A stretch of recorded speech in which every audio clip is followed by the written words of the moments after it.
Now, when you talk about personnel, it's a fascinating subject. You could spend the whole week just talking about, and I'm sure within your companies, in terms of bringing the right people in and wanting that one right balance and wanting character and wanting intellect and wanting that team kind of personality.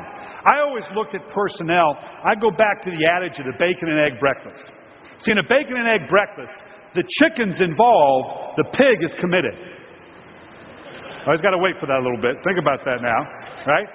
You want to be surrounded by pigs, right? But you come to realize you can't have all pigs. It just doesn't work that way. You're going to have some chickens. And that's not to be demeaning about them. Sometimes it's their personal circumstances. There's a lot of reasons why they're chickens. But if you have nothing but pigs in your organization, consider yourself lucky. Because I've never had a team where I had all pigs. The mercenary versus the patriot. One of the things that you find out early in this analogy when you talk about it, in identifying the attributes that they're looking for.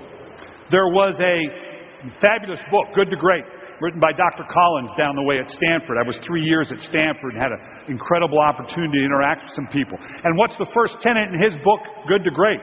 Who's on the bus, right? First who, then what? So the personnel you're going to bring in is obviously pivotal. But you've got to be careful with that. You have got to be very careful before you pass up talent. Because obviously that fundamental ability to do the job is key to any of our successes. But by the same token, that balance of teamwork, of partnership that we're talking about can become paramount.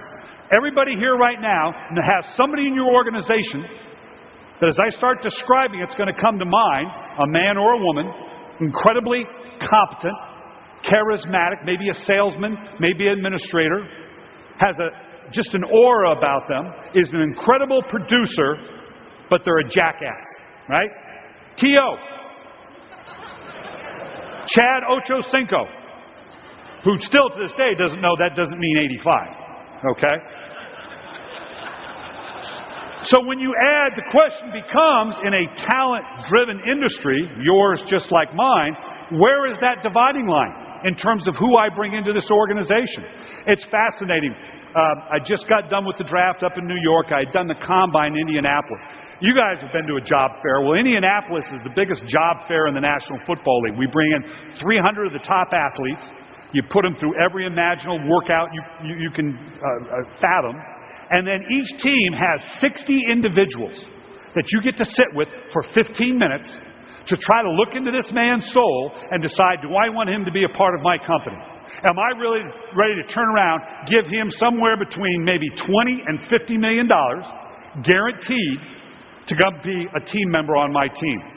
And that's a hard thing to do. They are so conditioned nowadays, as you know, when you go to interview, whether it's on a college campus or in a corporate environment, they are so schooled now in what to say. You got to find a way to get them off their mantra, so to speak. The agents have got them so well disciplined. We had one kid, and as you know, obviously in the NFL, as in your industry, character is a big deal, and young people will make mistakes. And there was one young man, we were near the end of the week, I'd been through 60 interviews, it was late in the night, and he comes in, and he had a bit of a rap sheet.